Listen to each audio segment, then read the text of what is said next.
¿Qué es una función? Una función es una rutina almacenada que recibe unos parámetros, pueden ser de entrada o pueden ser n número de valores de entrada, pero también puede o debe de regresar valores. Por default, SQL Server ya trae definidas funciones, como por ejemplo el min, el count, el zoom, o todas las funciones de agregado, las funciones de trabajar con cadenas, las funciones de fecha. Esas funciones se distinguen porque están incluso en color rosa y están definidas por SQL Server. Pero nosotros también podemos crear nuestras funciones. Dichas funciones me pueden servir para poder incluir rutinas que son repetitivas y que yo las pueda estar ejecutando. Sí es una especie de procedimiento almacenado. Diferencia entre un procedimiento es que si ustedes se acuerdan, el procedimiento utilizas un call para poderlos llamar, o sea, tú lo mandas llamar cada vez que tú quieras. Una función la puedes mandar llamar dentro de una consulta, cosa que no hace un procedimiento almacenado, es decir, cuando ustedes utilizan una función definida por el sistema como el ABG o el count, ustedes lo incluyen dentro de su consulta select. Pues mis funciones que yo vaya a crear las puedo usar dentro de mi consulta select. Es una de las ventajas de utilizar funciones. Normalmente, y digo normalmente porque puede ser que sí sea del caso, las funciones definidas por ustedes no deberían de estar alterando datos a una tabla. Normalmente se usan para a lo mejor formatos, para rutinas muy repetitivas. Ustedes se fijan que las funciones que están definidas por SQL no te altera una tabla. Lo que hace es toma el valor de un campo, lo convierte a mayúsculas o le saca el promedio. Bueno, para eso son realmente las funciones, aunque estén definidas por ustedes. Las funciones pueden ser de tres tipos. Las escalares, que son aquellas que recibe un valor o muchos valores y retorna un único valor. Las funciones con valores de tabla en línea puede recibir un valor o muchos valores, pero lo que devuelve es una tabla, o sea, yo puedo retornar una tabla. Y ahí puede ser que incluso puedas utilizar funciones en lugar de una vista. Eso lo vamos a ver después. Y después puedo utilizar funciones con valores de tablas y múltiples instrucciones. Es decir, yo puedo recibir como dato una tabla tal cual y puedo retornar también otra tabla. Las más usadas pues son las escalares, en las que yo puedo recibir distintos tipos de parámetros y retorno un valor, que serían lo ideal. Si yo quiero retornar una tabla completa, pues para eso está mejor la vista y para eso fueron diseñadas las vistas. Una función tiene su sintaxis, como crear función, el nombre de la función, las variables que voy a recibir, puede ser una, puede ser dos, dependiendo. En el número de variables incluye el nombre de la variable, el tipo de dato, seguido de returns, y esto es básico. Como es una función, tiene que retornar sí o sí. Y el tipo de dato que retorne, ahí puede ser varchar 6, varchar el número que quieran, booleano, bueno, en este caso bit, pueden retornar un decimal, un date, cualquier tipo de valor dentro de SQL que pueden retornar. Seguido de as, begin, y cierro mi función. Y todo lo que iré aquí, pues serían mis consultas o mis operaciones. Recordar que como es una función, debe de tener un retorno, por lo que al final debes de tener siempre tu palabra return para retornar ya sea la variable o el resultado que tú quieras tener aquí para poder retornar dicho valor, que obviamente debe coincidir con el tipo de dato que tú le pusiste aquí. Esto es una función o una sintaxis para declarar una función dentro de SQL Server. Aquí tengo una función, esta función se llama fecha español y tengo utilizando case. Me voy a concentrar primero en ver el case. Dice, case en dado caso que la variable, yo incluso puedo poner aquí getDate para obtener la fecha del día. En dado caso que el month de la fecha de hoy, recordar que SQL maneja tres funciones para tratar fechas. Month, day, year.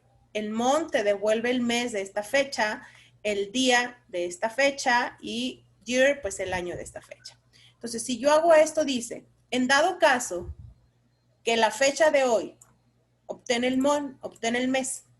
Si es 1, pones enero. Si es 2, pones febrero.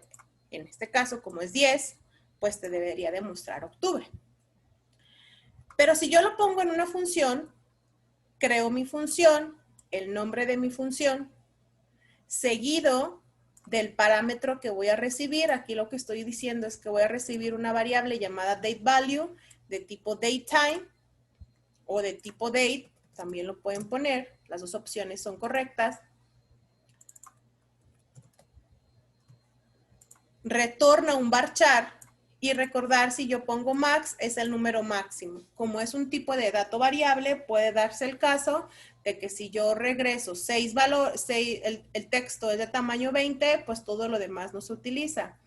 De preferencia, cuando trabajemos con funciones, pues para evitar que por ahí pueda haber un truncamiento o un error, pues pónganle max. As begin, return, ¿y qué va a retornar? Pues va a retornar dependiendo el mes que tú hayas obtenido. Entonces, por ejemplo, si yo le paso la fecha de hoy, vamos a ejecutar esta semana español, vamos a ejecutar esta función, formato fecha. Para poder ejecutar esta función es importante siempre incluir el tipo de usuario, en este caso el DBO. Le pongo select, el nombre de mi función, y le voy a pasar la fecha de hoy. ¿Qué me debería devolver? Pues octubre.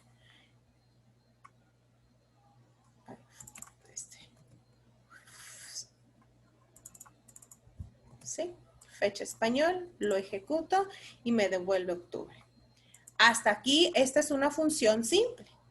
Recibe el mes, bueno, recibe una fecha y dependiendo del mes de esa fecha va a recibir enero, febrero, marzo, abril, mayo, junio, etc. Mi siguiente función es algo parecido. Se llama semana español. ¿Por qué? Porque SQL Server tiene una función que te devuelve el día de la semana, pero te la devuelve en inglés. Para efectos de que al usuario final, si estamos en México o en un lugar en donde se habla español, de preferencia mostrarlo en español. Pero recordar que todos los lenguajes de programación son lenguajes de alto nivel. Se le conocen de alto nivel porque están más pegados al lenguaje del ser humano, el cual es el inglés. Entonces, mi siguiente función lo que hace aquí es semana español, crear función semana español, recibo ahora un varchar llamado mes, retorna otro varchar y hace lo mismo. En caso de que el mes que recibas es Monday, pues le pone el lunes. En caso de que el mes que recibas es Tuesday, el martes y así sucesivamente hasta el domingo. Si yo selecciono y ejecuto, pues le pongo Thursday y me muestra jueves. Entonces tengo dos funciones, la función semana español y la función fecha español. Y tengo mi función principal, que es la que me manda llamar. Si ustedes se fijan, estoy creando una función llamada formato fecha, recibo este dato de tipo date, vamos a ponerle de tipo date, retorna un varchar y lo que hace es una concatenación. Si ustedes se fijan, dice, mándale llamar a la función llamada semana español y pásale este resultado. ¿Qué hace este resultado? Y lo voy a consultar por separado. Cuando ustedes quisieran saber exactamente qué hace una función, pues vamos a tratarla por separado, utilizando el select. Y entonces, lo que hace es traerte el nombre del day del week, del día de la semana, ¿no? Y entonces, si yo ejecuto esto, pues me va a traer Wednesday, porque hoy es miércoles. Entonces, lo que estoy haciendo aquí es, te va a traer miércoles. Le va a mandar llamar a la función llamada semana español pasándole miércoles. ¿Qué va a pasar? Que aquí recibe miércoles. En caso de que el mes sea Wednesday, pues te va a devolver miércoles en español. Concaténale una coma, más, tráete el nombre, o sea, tráete el día, concaténale la fecha en español para saber qué mes es y concaténale el año. Si yo ejecuto esta función, aquí me va a traer miércoles 21 de octubre del 2020. Y yo estoy creando una función llamada formato fecha utilizando ciertas funciones. Entonces, imagínense que yo tengo aquí esta consulta que se llama contrato, el ID del contrato, el empleado, fecha de alta, fecha de baja, pero yo no quiero que me aparezca mi fecha de alta aquí. O sea, quiero que me aparezca con la función que acabo de decirle. Entonces, ¿qué hago? Selecciono ID del contrato, el nombre de la función, incluido el tipo de usuario, importante esta parte. Fecha de alta, si yo lo ejecuto, pues ya me va a mostrar en pantalla utilizando la función lunes 14 de septiembre. Recordar que para esto son hechas las funciones, para que las funciones las puedas mandar llamar dentro de tu consulta Select. Si ustedes se acuerdan, nosotros teníamos una consulta, de las primeras consultas que hicimos ya un poco complejas, en donde nosotros poníamos la fecha de alta.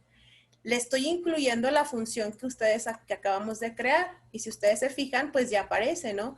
Tal persona con su RFC, con este CURP, tiene tal número de contrato y fue el día miércoles 12 de agosto del 2015. Y aquí están puestos utilizando la función que acabo de crear con el campo fecha de alta dado una consulta. Un procedimiento almacenado no lo puedo incluir aquí, o sea, yo no puedo poner call. Para eso son mis funciones, repito, para poder utilizar las funciones dentro de mi consulta. Ese es el principal objetivo de una función, que yo pueda utilizarlos dentro de mi propia consulta, funciones que obviamente no están definidas por el sistema y que no se encuentran. Para que haga una función de suma si esa ya existe. Entonces ya son exclusivamente funciones definidas por el usuario para poder tratar la información. En lugar de yo estar utilizando constantemente ciertos formatos o el case que acaban de ver aquí en cada consulta, pues yo creo mi función y esto me va a servir para que dentro del lado de la vista que le vaya a mostrar al usuario final, pues aparezca en un lenguaje un poco más entendible para él. Recordar que en nuestra base de datos de nómina tenemos una tabla empleado y una tabla contrato. Habíamos hecho que dentro de Visual Studio ejecutemos una transacción para insertar en empleados y automáticamente también se creaba su contrato y nosotros hicimos una operación dentro de Visual Studio para generar el número de contrato. Voy a hacer una función, la cual la voy a mandar llamar aquí dentro de mi procedimiento almacenado, que ahorita vamos a explicar, pero esta función lo que va a hacer es generar el número de contrato, utilizando operaciones ya de cadenas. Creo una función, se llama generar número de contrato, recibo dos parámetros, a diferencia de los anteriores, aquí recibo uno de tipo datetime o date y otro de tipo entero. Voy a recibir la fecha de alta en que fue creado o en el que fue dado de alta el empleado y el ID del empleado para poder generar mi número de contrato. El número de contrato, por ejemplo, si el contrato se hizo el día de hoy, pues va a aparecer 21 de octubre del 2020 y mi ID que me acaban de generar, supongamos que yo soy el 25, pues va a ser 25. Sin embargo, yo quiero asegurarme que siempre tenga 4 dígitos en el número de empleado. En lugar, si mi ID del empleado es 6, aquí tendría que ponerme 6. Y esto es lo que hace en esta operación. retorno un varchar, inicio mi función y retorno una cadena. La primera cadena es, voy a obtener el día de la fecha de alta que estoy recibiendo y conviértelo a un varchar 2, porque este es tipo entero. Entonces lo tengo que convertir a varchar y le pongo de tamaño 2 porque pues el día tiene 2. Obtengo el mes, lo convierto a varchar también de 2. Obtengo el año, pero ahora el tamaño es de 4. Y luego ahora sí viene la parte en la que se va a completar con ceros. Tanto el LTrim como el RTrim sirven para quitar espacios en blanco a la derecha, right, a la izquierda por el left. Puede darse el caso que ID del empleado no tenga espacios en blanco. Sin embargo, lo que se asegura de estas dos operaciones es quítame todos los espacios en blanco. Recordar que un espacio en blanco es un carácter. Entonces, si yo quiero completar con ceros y no le quito el espacio en blanco, me va a dejar el espacio en blanco ahí porque es un carácter. Para eso me aseguro nada más que con estas dos líneas, con estas dos funciones, no tenga espacios en blanco. Le digo que sea de tamaño 4 y que lo que no completes, ponle un 0. Este right es un recorrido a la derecha. Es decir, trae el ID, pone un 4, vamos a suponer el ID es el 8, y tienes que hacer un recorrido a la derecha, contar 4.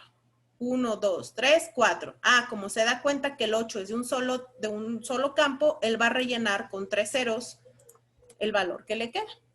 Si él dio de alta un 25, pues va a rellenar con ceros, en este caso 2 ceros, para que se llene completo. Entonces, si yo hago esta función, generar número de contrato, le paso la fecha de hoy y le paso el número de ID del empleado y lo ejecuto, me va a rellenar con ceros. Miren, 21 de octubre del 2020, 0650. Si yo le paso, por ejemplo, el ID 8, pues me va a rellenar con ceros el 8. Si yo le paso pues todas las opciones, o sea, los 4 dígitos, pues me va a rellenar con, bueno, en este caso ya no me rellena porque ya estoy completando los 4 dígitos. Si yo quisiera en un futuro aumentar, pues obviamente tendría que aumentar el tamaño y tendría que ponerle un 0 más para que me vaya a completar con 5. ¿Y esto para qué me puede servir? Bueno, esto me puede servir para asegurarme siempre que en este caso el número de contrato sea siempre igual del mismo tamaño. Son 2 para día, 2 para mes, 4 para año y 4 para el ID, el total. Entonces yo puedo decir que el número de contrato pudiese ser un tipo de char de ese tamaño. Al cabo ya me estoy asegurando con esta función que sí o sí siempre va a ser de ese tamaño. ¿Qué es un procedimiento almacenado? Bueno, un procedimiento almacenado es un conjunto de comandos y lo dice muy claro, es un conjunto de comandos SQL. Un procedimiento almacenado sí o sí debe de tener múltiples operaciones. Ese es el objetivo de un procedimiento almacenado. El que yo pueda incluir en un proceso ciertas operaciones. Cuando ustedes van a hacer un pastel, existe un proceso para hacer un pastel. Y hacer un proceso significa que hay diferentes pasos o hay más de un paso. Yo no digo, voy a hacer el proceso para hacer un pastel y solo es uno. Entonces, un procedimiento almacenado, si tienen una sola instrucción, pues no es lo ideal, porque le estás quitando su objetivo principal, hacer un conjunto de comandos, los cuales se van a hacer dentro del servidor. Una vez que se hace, los clientes no necesitan relanzar los comandos individuales constantemente. Un procedimiento almacenado te va a ayudar mucho porque si tú tienes distintas plataformas de desarrollo, todas las operaciones las estás haciendo del lado del cliente. En algunos de los casos, para mayor seguridad, como en los bancos, existen procedimientos almacenados para ejecutar algunas operaciones comunes, como un insert, un update y un delete. Ellos lo que realmente utilizan es que dentro del mismo procedimiento almacenado utilicen o ejecuten las 3 operaciones dependiendo de lo que están pidiendo. pero sí o sí un procedimiento almacenado debería tener más de una sola instrucción.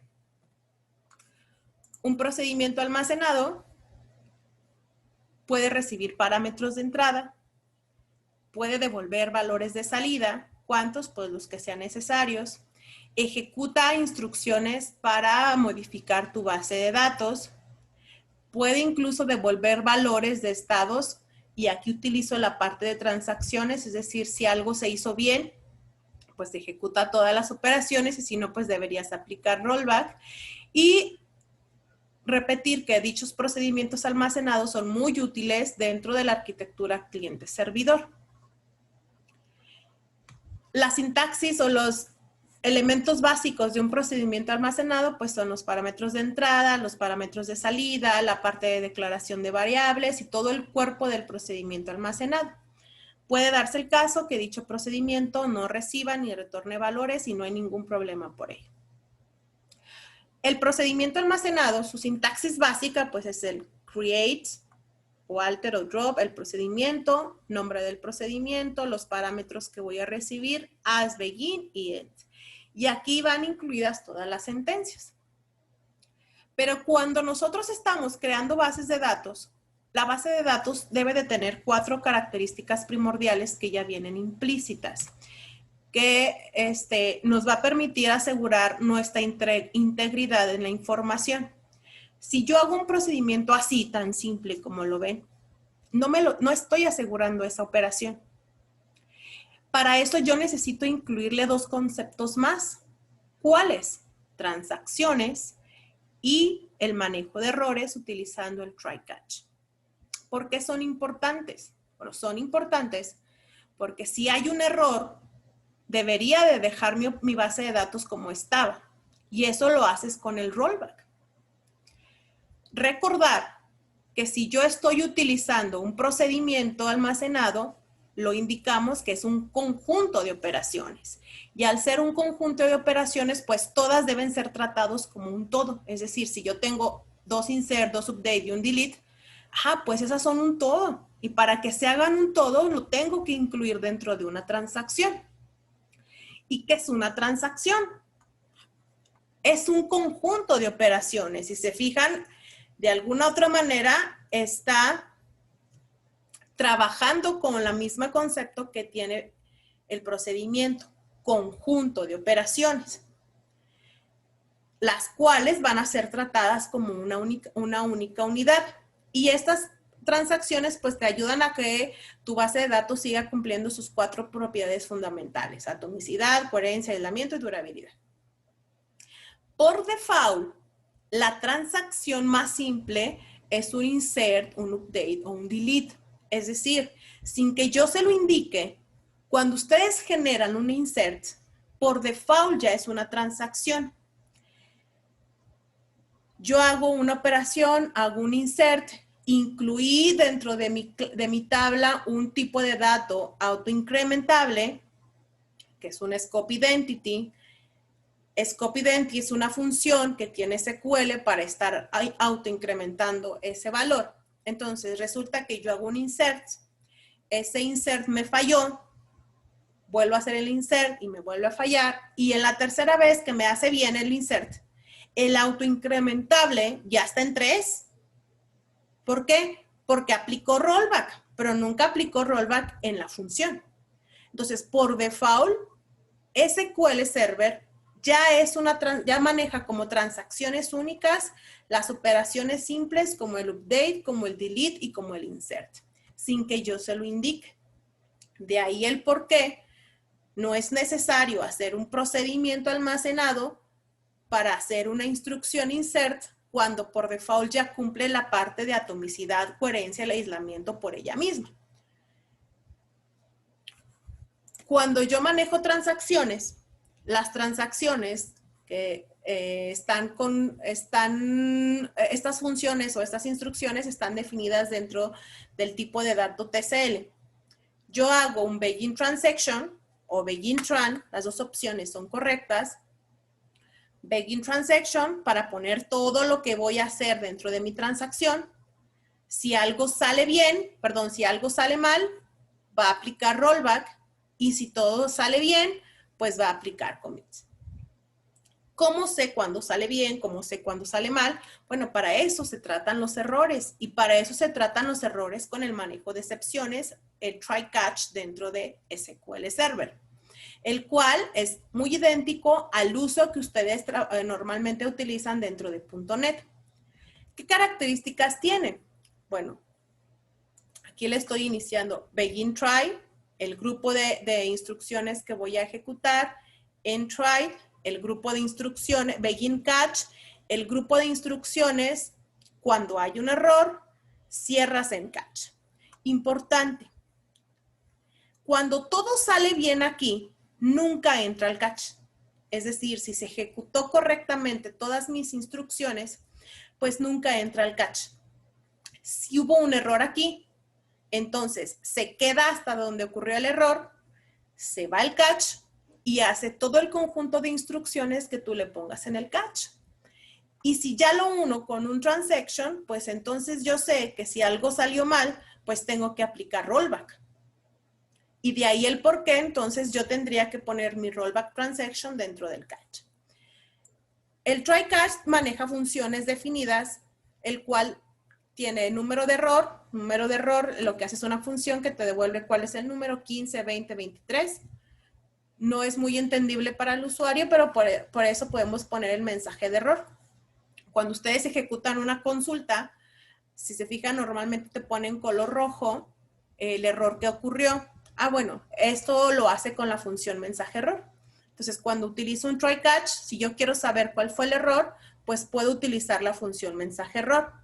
Si yo quiero saber en qué procedimiento almacenado se ejecutó un error, pues lo hago en el error procedure. En qué línea fue, utilizo el error states. Y qué tan severo fue el error, pues SQL tiene una escala y te marca número 1, 2. Los más importantes y los más usados sería el error state para saber en qué línea fue tu error y cuál fue el error, pues con la parte del mensaje de error. Y ya uniendo todo esto, pues esta sería mi sintaxis básica de un procedimiento almacenado, introduciéndole el concepto de transacciones e introduciéndole el concepto del manejo de errores. Creo mi procedimiento, el nombre de mi procedimiento, todos los parámetros que voy a recibir, as begin, begin try, begin transaction. Yo les había comentado que pueden poner begin tran, también es correcto, pero para efectos de mejor entendimiento personal, me gusta poner a mi transacción completa para evitar que de repente pueda confundirme con estas dos. Inicio el try, termino el try. Dentro de aquí hago mi inicio de transacción, todas las sentencias que yo quiera. Si todo sale bien, ejecuto el commit y se termina el procedimiento. Si algo sale mal, se va al catch, imprime el error message, manda a llamar a la función, hace un casteo en char al error de la línea, esto con el objetivo de que me diga que fue en la línea 25, 55, X línea, y aplica rollback. Esta es la sintaxis fundamental de cómo debe de llevar tu procedimiento almacenado. Chicos, no puede haber un procedimiento almacenado sin transacciones. ¿Por qué? Porque como lo indica, si un procedimiento es un conjunto de operaciones que vas a ser tratadas como un todo y una transacción también es un conjunto de transacciones que van a estar unidas por un todo, pues por default sabemos que dentro de un procedimiento almacenado debe haber transacciones, porque tu procedimiento no solo tiene una instrucción, tiene muchas instrucciones. Y para poder manejar cuándo hacer un commit o cuándo hacer un rollback, pues entonces tengo que utilizar el concepto de try catch para poder manejar esos errores. ¿Qué es lo que va a cambiar? Pues cambiaría los datos que vas a recibir, el nombre de mi procedimiento y pues todas las sentencias que tú vayas a incluir aquí para hacer una operación. Recordar que dentro de Visual Studio nosotros teníamos una operación en donde yo hacía aquí un insert, dentro de empleado y luego retomaba el contrato, y si el usuario era jefe o no, pues lo actualizaba dentro de la operación o actualizaba el campo dentro de la tabla departamento. Entonces voy a hacer un procedimiento almacenado que me haga todas esas operaciones, que me ejecute, que me inserte en empleado, que me obtenga el ID del empleado, que me calcule la fecha de baja en dado caso que no sea indeterminado, que me genere el número de contrato y que aparte me inserte en contrato, y si esa persona que voy a dar de alta es jefe, que aparte actualice. Quitando todo este código que ustedes ven aquí, pues estoy utilizando el machote que ahorita les mostré, ¿no? El nombre del procedimiento, todas las variables de entrada que voy a utilizar, begin try, begin transaction, commit transaction, cierro el try, abro el catch, utilizo mis errores, aplico rollback, cierro el catch y con esto sería mi machote oficial. Obviamente aquí voy a hacer las operaciones. Entonces, ¿qué voy a recibir? El número del seguro, el RFC. Ahorita recibo el CURP, pero pues si ya sabemos que vamos a hacer un trigger para hacer el CURP, pues igual y también hasta no lo pudiéramos omitir. Nombre, apellidos, teléfono, dirección, número de cuenta, el departamento al que pertenece, fecha de alta, número de meses. Si tu número de meses es nulo, o sea que no lo estás recibiendo, quiere decir que su fecha es indeterminada. O sea que no, tu número de contrato no tiene fecha de fin. Si en dado caso tiene número de meses, pues aquí vas a recibir 3, 4, 5 para saber el número de mes que voy a estar contratado, el ID del puesto, el ID de categoría y un jefe que por default tiene 0. Esto lo que me va a permitir es, si al empleado que voy a dar de alta, le voy a incluir como jefe de dicho departamento. Entonces, ¿qué es lo primero que voy a hacer? Declaro 3 variables. El ID del empleado, el número de contrato y la fecha de baja. Fecha de baja por default es nulo. En dado caso que yo número de meses nunca recibí información, pues voy a insertar en la base de datos nulo. Inserto en empleado, número del seguro, RFC, CURP, nombre, apellido, teléfono, apellidos, teléfono, dirección, número de cuenta y de departamento. Ejecuto mi insert. Automáticamente voy a obtener mi ID del empleado. Tengo 2 opciones. Utilizando Select Max, selecciona el máximo del empleado, lo convierto entero y lo guardo aquí. O puedo utilizar la función definida por SQL Server llamada Scope Identity. Esta función Scope Identity te trae el último ID insertado, siempre y cuando ese ID sea autoincrementable. Desventaja es que si este procedimiento lo quisieran utilizar en otro gestor, pues obviamente el Scope Identity no funciona, por lo que ideal sería utilizar esta opción. Sin embargo, podemos dejarla. Cualquiera de las dos es correcta. Y luego, estoy utilizando que a esta variable que acabo de declarar, le mando llamar a la función db genera número de contrato, pasándole la fecha de alta que recibí y el ID del empleado que acabo de obtener. Recordar que esta función la acabamos de explicar, en donde el número de contrato recibe 2 valores y me va a devolver el numerito que yo le estoy ejecutando. Si número de meses, el número que yo recibo aquí, is not null, o sea, no es nulo, entonces, ¿qué voy a hacer? Pues voy a calcular la fecha de baja. Y por default, SQL Server maneja una función llamada dateAt, que tiene que poner como datos el date part, cuántos meses o cuántos días o cuántos años y la fecha de alta. Por ejemplo, si yo tengo esta consulta y yo le digo, ¿sabes qué? Quiero sumarle en años, ¿cuántos? 2. ¿A quién? A la fecha de hoy. Si yo lo ejecuto, me va a mostrar que a la fecha de hoy, que estamos a 21 de octubre del 2020, si yo le sumo 2 años, pues va a ser 21 de octubre del 22. Si yo le sumo días, pues obviamente me va a mostrar 23 de octubre y si yo le pongo meses, pues me va a poner el 21 de diciembre. Entonces, para eso utilizo. En dado caso que el número de meses no sea nulo, voy a hacer una operación. Al mes de la fecha de alta, súmale el número de meses que estoy recibiendo y lo guardo aquí. Si el número de meses sí fue nulo, pues fecha de baja se sigue quedando con nulo. Hago una inserción en contrato y le meto los valores. Ojo, si se fijan, aquí estoy utilizando la número de contrato. Lo ideal es utilizar directamente la función. Para algo es importante crear la función. Yo les dije que las funciones, pues lo importante es que se ejecuten dentro de mi consulta. Entonces, si yo en lugar de declarar una variable, automáticamente le mando llamar a la función número contrato, él va a hacer la operación.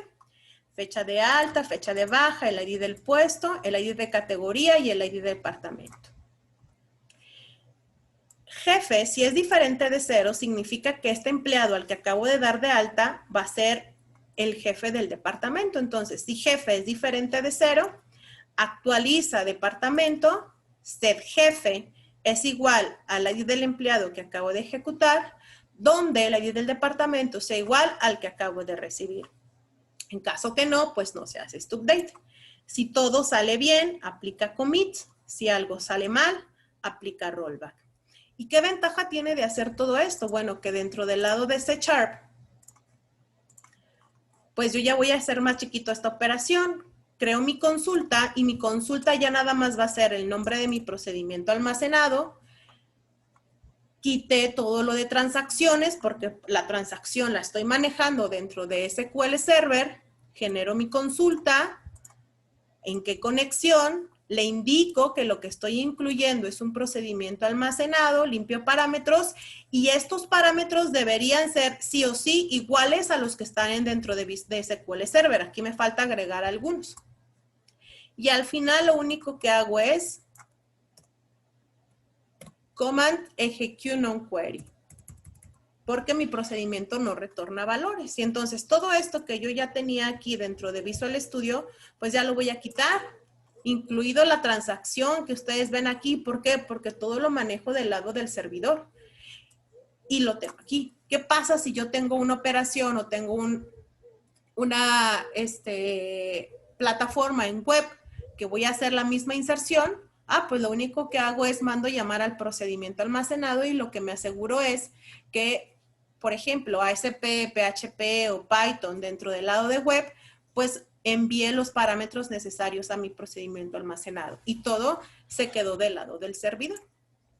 Dentro del lado del servidor, pues tengo toda mi operación. Recibo los parámetros, ejecuto mis inserts, calculo el número de contrato o genero el número de contrato, calculo el número de fecha y en dado caso que el jefe, el empleado que vaya a dar de alta sea jefe, pues hago una actualización. Y entonces aquí cumple el objetivo completo de un procedimiento. Tengo distintas funciones que son un todo, por eso están incluidas en una transacción y si alguna de ellas sale mal, pues tengo que aplicar rollback porque necesito asegurarme que mi base de datos siga cumpliendo sus principales funciones.